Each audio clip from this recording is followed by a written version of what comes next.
Several times in each chapter, we see how helpless Krishna is. We find weakness lording over strength exactly because it is weak. Srimad Bhagavad Gita is an epic struggle, and Krishna is the struggler. It, it, it all tugs at your heartstrings. It's actually a song, as much of melancholy as of wisdom. That's the reason I love the Gita.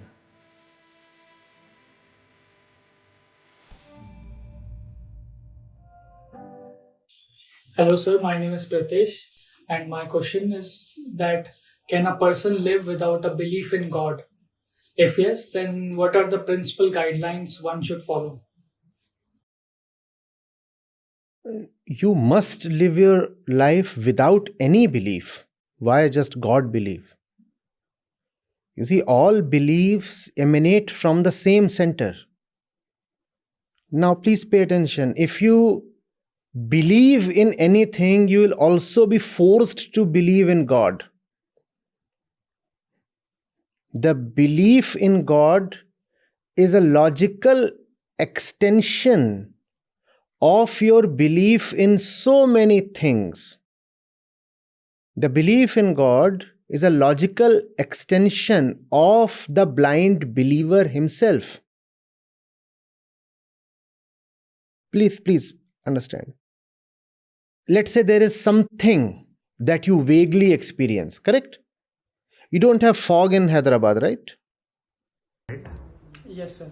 Is Hyderabad foggy, or was it foggy in January? No, it's never foggy there, right? No, not really. Here in Delhi, there has been a lot of fog. Fortunately, today it's sunny, beautifully sunny. So, in the fog, you just vaguely experience an apparition. You know what fogs are, how fogs are like, right? Yes. And you start believing that it's a ghost, or a stone crusher, right? Or whatever, or whatever. So your senses brought you some knowledge, and the knowledge that comes from senses is always incomplete. Correct? Incomplete, corrupted, diluted. Your senses brought you some knowledge, and there was an I, the self, sitting within with a lot of self belief, and he said, I know what I am seeing. He said, oh, it's a ghost I am seeing. It's a ghost I am seeing. Oh, it's a two-storied house that I am seeing. No, it's a road roller that I am seeing. So what have you done? Have you seen or have you believed? Believed. Now, next step. Have you believed in the road roller, or have you believed in yourself? Road roller, sir. No, you have believed in yourself. Yeah. Yes, sir. You are saying, if I experience something, it has to be the truth because I experienced it. Because I experienced it. You see, had you been uncertain of yourself, would you have believed in the road roller? So your belief in whatever you see or experience or judge or conclude is actually a reflection of your self-confidence. Misplaced confidence. It is that way because it is that way that it appears to me. Yes, sir. Okay. So you are great because I think you are great. Or that fellow is shabby because I think he is shabby. And if I think he is shabby, then he is shabby. Now, what is it that I am believing in? You are believing in yourself. In myself, right? Oh, fine. So the belief in any object in the world, a belief not founded on true investigation, a belief not founded on unbiased experimentation, is always a belief in oneself, right? And that oneself is called the ego. So the ego says, I am. That's the most fundamental belief it has. I am, and I am the truth. And therefore, whatever I see is the truth. If I ratify or verify something, it is real because I am real. The ego says, I am real. Therefore, if I see a phantom, if I see a road roller in the fog, if I sense a ghost in the fog, it is real because I am real. I verified, therefore the thing is real. Because fundamentally I am real. Okay. If I am real, and I am real the way I am, what is the way I am? I am the way of the body.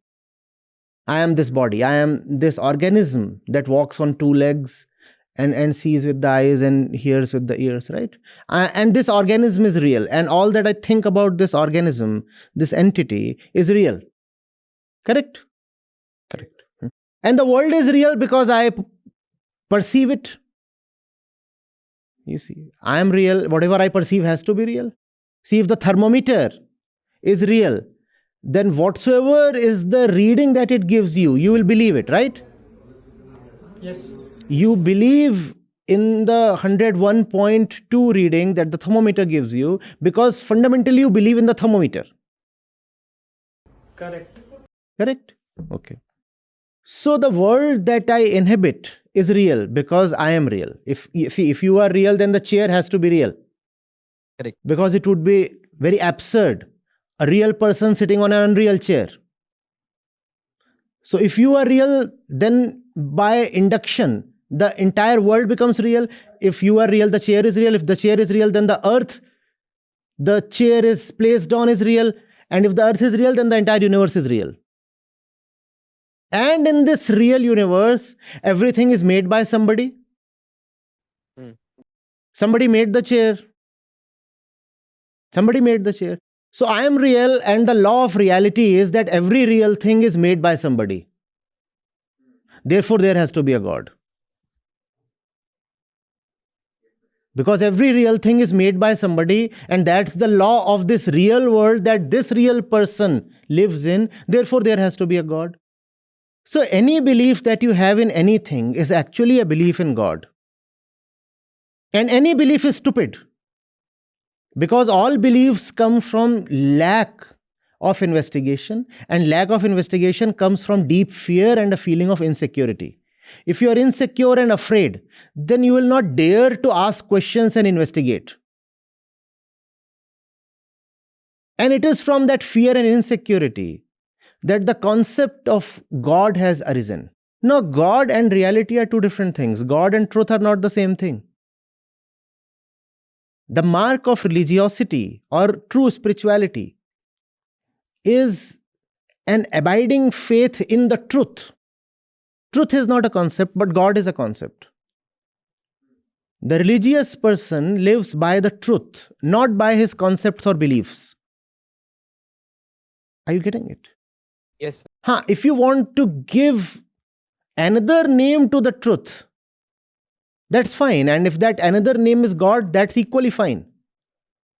But as we are, God is not another name for truth. God is another name for our belief. Is that not so? If you look at the religions of the world, God there is hardly ever a name for truth. God is a name for what you believe in. And you start by saying, I believe in God. Now, any belief is a stupid thing. Knowing is one thing, believing is another. These are two separate dimensions. If God is the name of your deepest understanding, then God is worth bowing down to. But if God is the name of your blind belief, then such a God needs to be discarded. And God could be either. When it comes to the great mystics and philosophers and saints, for them, God was another name for truth. But when it comes to the ordinary person, which is you and me and the bulk of the masses, when it comes to the ordinary person, God is another name for our belief system. I believe in God. I believe in God. Now, such a God is no good. Getting it? So, not that you can live life without believing in God. You must live a life fundamentally free of beliefs themselves. Why believe when you can know? What do you do in your labs? You believe or do you experiment? Do you test? So, why can't you have the same approach the entire life for everything that life brings to you? Why can't you ask questions? Why can't you impartially observe? Why do you just need to suspend your faculty to know in order to be religious? Real religiosity lies in deep curiosity, a deep sense of inquiry.